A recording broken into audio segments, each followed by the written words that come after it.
Welcome to the Real Change Podcast, brought to you by the Boys and Girls Clubs, Big Brothers, Big Sisters of Edmonton and area, otherwise known as BGCBigs. I'm your host, Harper. BGCBigs is a community-supported organization committed to the healthy development of young people just like me. This is the Real Change Podcast. Real kids, real mentors, real impact, real change. Hey listeners, it's me, your favorite podcast host, Harper. Did you miss me? Today's episode is a little bittersweet because it's the 12th and final episode of the Real Change Podcast. But I'm here today with two very special guests. They are known as Kerry Woodland and Kim Collister, BGCBigs' new co-executive director. Kerry and Kim have been working together at BGCBigs for more than 20 years and getting their start at the agency in smaller roles and slowly working their way up. Some might say they started from the bottom. Now they're here with us. Welcome to the show, Kerry and Kim. Thanks, Harper. Thanks, Harper. Okay, we have to start at the beginning. 29 years ago, Kerry, your first job at BGCBigs as a showcase worker in the community-based Big Brothers, Big Sisters program, which I know a lot about now after hosting this podcast for 12 episodes. But can you tell me what first made you want to become a caseworker at BGCBigs and what the job entails? Oh, absolutely. That is going back a few years. Here's what I remember. I really liked, it was Big Brothers, Big Sisters at the time, the agency. I really liked what they did in the community, and I was young and I was looking for a full-time job. And so I was so happy to get the call and to start working at the agency. And then when I found out my job was actually meeting young people and interviewing volunteers and matching them together, I was just thrilled. So I loved my first job. That sounds like a pretty fun thing to do and be like, whoa, I get to hang out with little kids now. Wow. Exactly. But was there any specific trait you needed? Were they like, you need to have this and this? Or were they just like, this is what you're going to do? Here you go. Well, they did do some training. You did have to enjoy working with kids, as well as meeting volunteers and hearing their story and hearing why they wanted to get involved. And then it was really fun to meet the families. I would go into their home and get to know them and decide how to match that big brother or big sister with the little sister and the little brother. And then I got to always hear the stories. And that was the best part of the job, was hearing how they connected, what fun they had. And that's what I love the most. That's beautiful. Kim, since I sort of put Kerry on blast, I have to be fair. Your story at BGCBigs started 24 years ago. Your story kind of seems like it was fate. Would you mind sharing that story with us? I sure can. So I'm still young, but I was just younger then. But I actually met Liz O'Neill when she was doing a speech on mentoring in the basement of the building that's currently the Macaulay Club and Administrative location. And she was doing a talk about mentoring and how amazing it was. And I was working for another organization. And Liz, in her very sneaky way, said to the room, and by the way, we just received new funding for some new programs. And anyone who's looking for work, we are going to be hiring. Well, that spoke to me. And of course, I started looking for where they were advertising the job. And I applied and I got an interview. And I was sitting in a waiting room very much like this, and Liz walked down the hallway and she saw me and she remembered who I was and stood up and shook my hand. And I'm sure she had a little bit to do with the fact that I had such a successful interview and got the job, because she would have remembered me from that meeting. She was in the meeting with you? She wasn't in the meeting with me, no, but she had done a speech that I was in, and I was in that room. And she would have remembered me from that room, now in the lobby of her organization. That's kind of crazy that she'd be like, oh, I remember you. You bet. One thing I've learned during my time as the host of this podcast is that BGCBigs loves to merge and come together. like when Big Brothers Big Sisters Boys and Girls Club merged to create BGCBigs. And now you've both come together to be co-executive directors. This is very unique. What made you decide to do this job together, and how does this decision benefit BGCBigs? Well, I think that there's this old saying that two heads are better than one. And it certainly applies now. So while you say that this is a new thing, I actually think people have been saying it for a very long time, and we just maybe haven't been listening as closely as we have to. Because the coming together of Big Brothers, Big Sisters, and Boys and Girls Clubs has been amazing. And I think the fact that Kerry and I get to work together as co-executive directors is amazing, because you always have a constant buddy. You always have someone that you can talk to about what's going on and bounce things off of. And so that's been fantastic so far. Yeah, and I think I would just add, when we did the merger between Big Brothers Big Sisters and Boys and Girls Club, one of our slogans was Better Together. And actually, when Kim and I met with our board about doing this job together, we used that slogan. We said it worked then, and we believe it's going to work now. And that we've worked together for over 20 years. We knew we have a good working relationship. And why wouldn't we do this role together? Wow. Just wow. I personally think that was a great idea, number one. Number two, did you guys have any struggles when you were merging? Like, was there any hardship or anything that would have affected if it didn't go as smooth as it did? You know, I think that change is often hard for anyone. And so when you bring two organizations together or two people together, the others around you don't know what that's going to look like. And so they're just sitting and waiting, right? Like if all of a sudden you got two teachers at the same time and you were sitting in your classroom, you would be twiddling your thumbs going, what are the two of them going to do?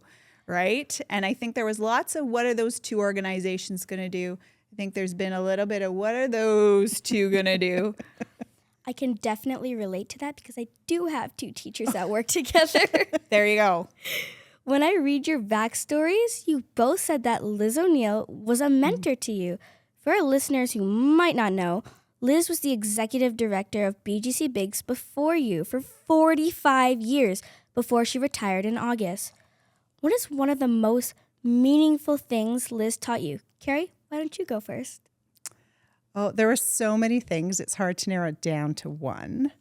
But when I think about Liz and the amount of time I was able to spend with her and have her as a mentor, I think the one thing I want to continue is that she always put kids and youth first. And so, you know, when we think about our organization and all the decisions we have to make and all the program opportunities and funding opportunities, it was always about what would be in the best interests of children and youth. And that's definitely one thing I want to take forward. Based on BGCBigs, I think that was important that Liz had told you that, and not even like told you that, but showed you that. Yeah. I think that's pretty important based on the community. What about you, Kim? Like Kerry, kids and youth were a big one. But I think the other one was just about relationships and relationships with all of those that collectively come together to make an organization possible. Kerry and I just do the job of executive director, but we need all of the other relationships with our volunteers, our staff, our partners, our funders in order to make that happen. And you have to have a relationship with all of those people. So a lot of what Kerry and I do every day is we talk to people. And that is just an important piece of making sure those relationships are there and that they stay to support the organization. When you say relationships, do you mean anything specific like trust or like a bond, or like is there anything specifically when you say like? I think lots of it's trust. I think lots of it is understanding someone's story and where they're coming from.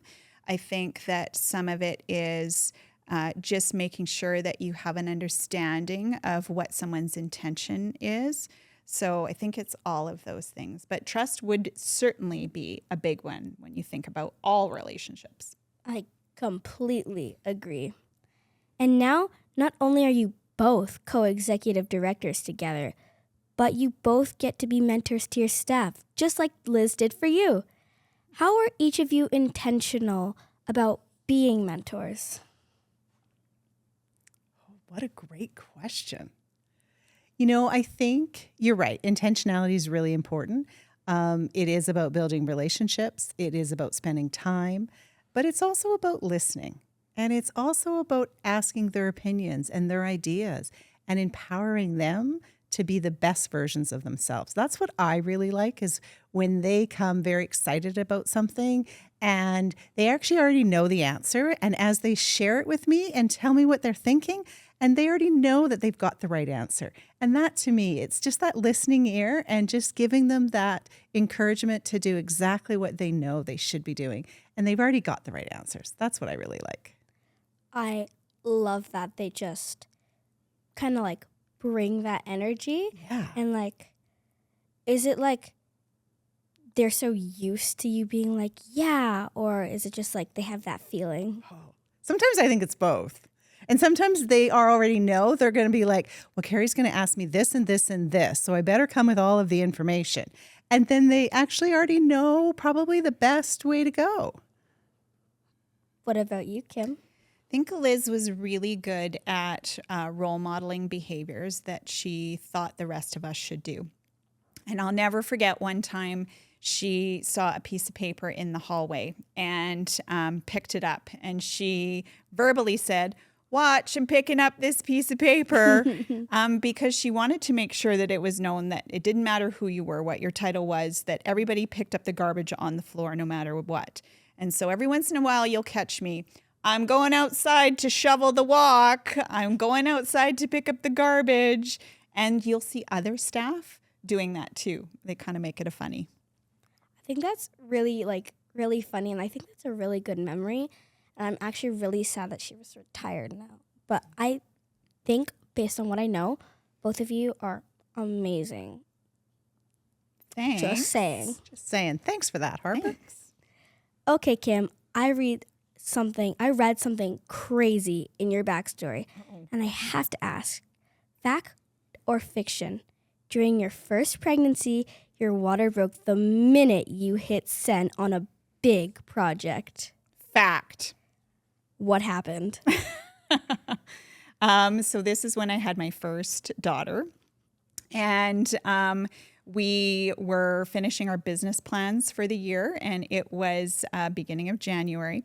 And they were all due. And I needed to finish mine before I was going to go on maternity leave. And I was hoping I was going to have a little bit of a break at home and have some time to rest and just some me time. But I sat at the computer, I hit send on the email for the business plan to go in. I got up and my water broke.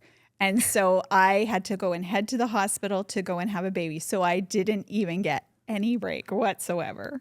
Oh my goodness. It's a little bit scary. And what project were you working on? What was this big project that... It was our annual business plan, and I was a brand new manager, and it was the first time I was doing one for human resources, learning and development. And so it was all of the goals and tasks that needed to be accomplished for the year. For the year? For the whole year. For the whole year. And you were you just going on maternity leave? I was just going on maternity leave, and I was just finishing the whole day, and it was the first time I'd ever done this. And so it was a bit of a relief. You know, when you get up and you're finished your homework and you're like, and I actually did that and the water broke at the same time. That is hilarious. Carrie, I read about a time when you got to take 30 kids on the Tim Hortons bus to the Tim Hortons camp in the mountains for 3 days. How did you manage 30 kids, and what was your favorite part of the trip? Oh, that's one of my favorite memories. It was an awesome trip. It was with Tim Hortons camp, and I wasn't alone with 30 kids. I did have some colleagues with me, so that was important. I think my favorite part of the trip was sitting around the campfire at night and listening to the kids talk about their favorite part of the day. Because they got to do so much in the mountains, and they got to do like some zip lining, and they got to do some canoeing, and they really just got to get out and enjoy and do things they hadn't done. And I loved listening to their stories about the day. I love that your favorite part was listening to them talk about their favorite parts. I think that's meaningful. We have a tradition on this podcast where I always play a game with my guests. Since the two of you have worked together for as long as many people have been married, we thought it would be a fun game to play, a version of Newlywed, but instead for new Co-E.Ds. Uh-oh. Do you each know how to play? I think so. Okay, just to recap, I'm going to ask you both a question, and you're going to write your answers on your whiteboards. Then you'll each reveal your answers, and we'll see how well you know each other. And for our listeners at home who might not be watching, I'll ask you each to read your answers out loud after they've both been revealed. My producer, who is off camera, is going to help us keep score. Ready? Okay. All right, we'll start easy. Who drinks more coffee in a day?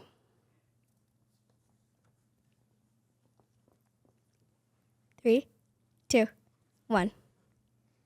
Neither and Kim. All right. Question 2. Who has the tidiest desk?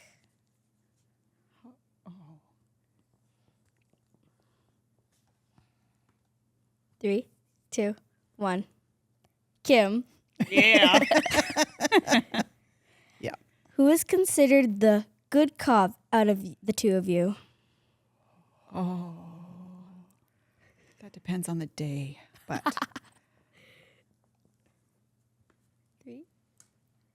Kerry. bad cop. Who's considered the bad cop out of you two? Yeah. That'd have to be Kim. That would have to be Kim. What is the one office supply that Kerry couldn't live without? Oh, there's maybe 2.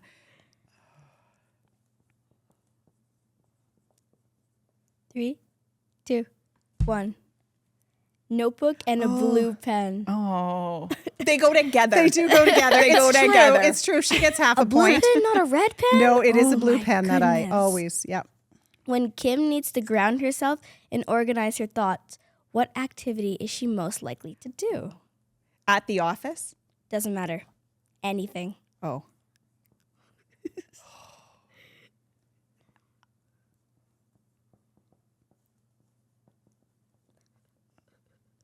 Three, two, one. Clean, do the dishes, and walk. I was going to say walk. So I clean, but at the work, if you catch me doing the dishes at work, you all know. You all know. When there's a staff potluck, what dish is Kerry most likely to bring? Oh.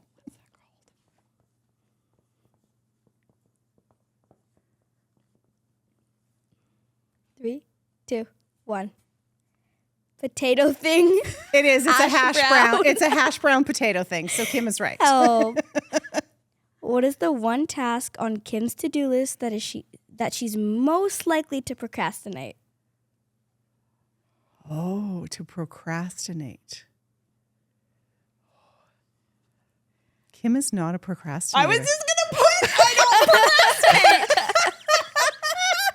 So, does one of you procrastinate more than the other? Oh, that's Kerry. probably me.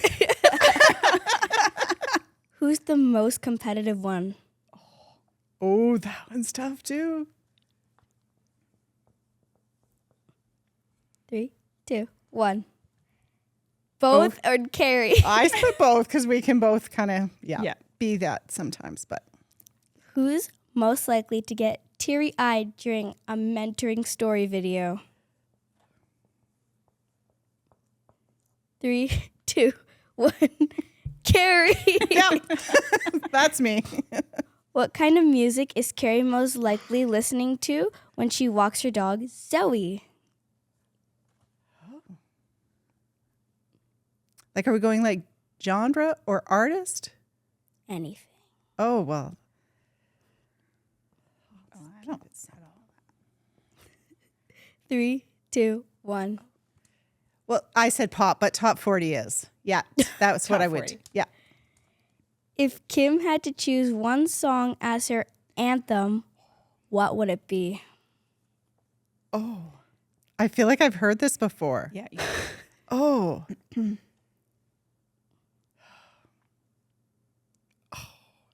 not going to get it. No. 3, 2, 1. The Fight song. I went with We Are the Champions. Oh. Where did Kerry recently go on spring break with her daughters? Oh.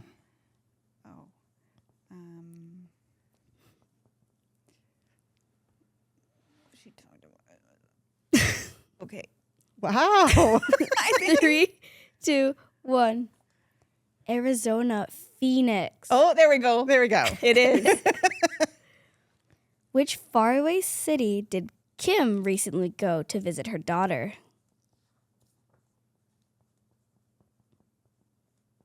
Three, 2, 1.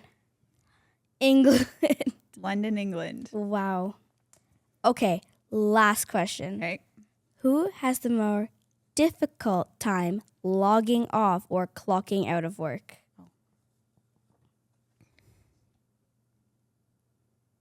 Three, 2, 1.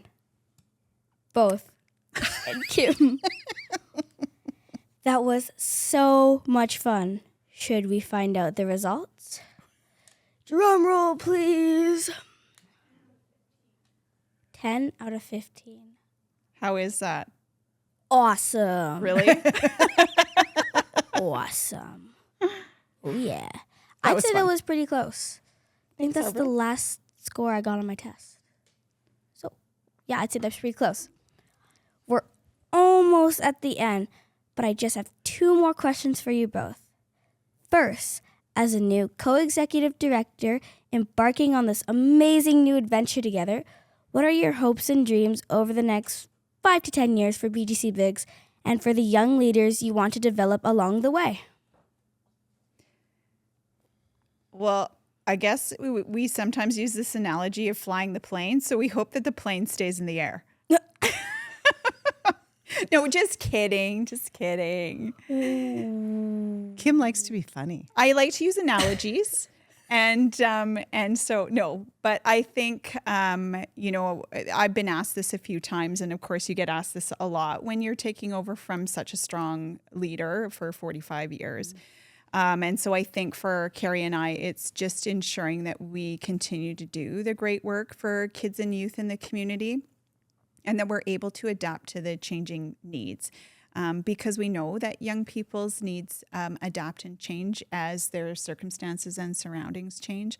And so we just really want to be responsive to that because we know that what worked 20 years ago, 10 years ago, or even 2 years ago doesn't necessarily work now. And so making sure that we're keeping the pulse on that. And we actually need all of our people to be able to do that. Because Kerry and I can't be everywhere. We can't see all the different ages of kids or where kids are coming from. And so just making sure that we keep our pulse on all of that for young people. Like you did mention, it's going to be a big change now that there's 2 of you instead of 1 of Liz. So I think that it's very important at the moment that you can adapt to everyone's needs and change. And like you said, you can't be everywhere at once. So, yeah. And my very last question. Fans of this podcast know what I'm about to say.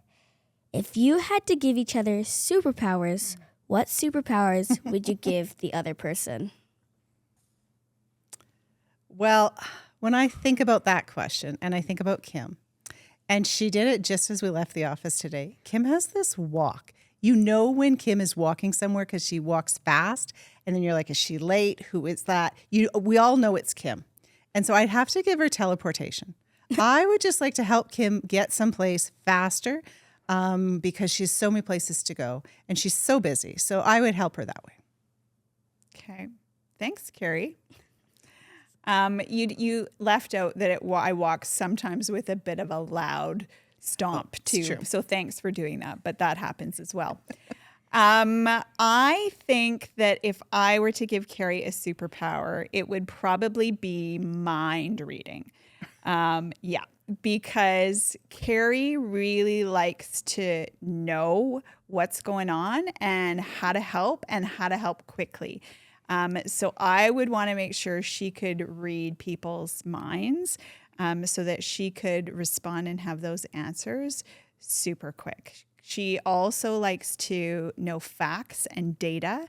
And so getting into people's brains to be able to pull that out rather than going and looking for it would be something that I think would be super helpful. Thanks, Kim. When you mean like knowing everything, do you mean everything? Oh, no, not everything. Some things we don't want to know. I get that. So she'd have to be able to turn it on and turn it off really quickly. Like work drama? Yeah, no, we No, not the work. don't want work drama. Thanks. Kerry and Kim, thank you so much for joining me today. I couldn't think of a better way to spend the final episode of the Real Change podcast than with the two people who will continue to carry BGCBigs into the future with passion, dedication, and innovation. Thanks again for being here. Great sports today, ladies.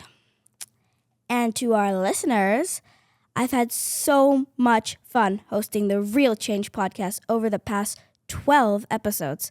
It's been so great getting to talk to BGCBigs staff, volunteers, mentors, and mentees. I've loved getting the chance to teach new adults, new slang, new TikTok dances, and all about Taylor Swift's eras, while the adults taught me about 1990s jock jams, corporate jargons, and all about things that used to be cool back in the day. But I think most of all, I enjoy learning all about the different ways a person can be a good mentor to kids like me, and what a huge difference it can make to just have one person in your life you can depend on. Remember, it's easy to be a mentor. Learn more at bgcbigs.ca. This is Harper, signing off for the last time. Real kids, real mentors, real impact, real change.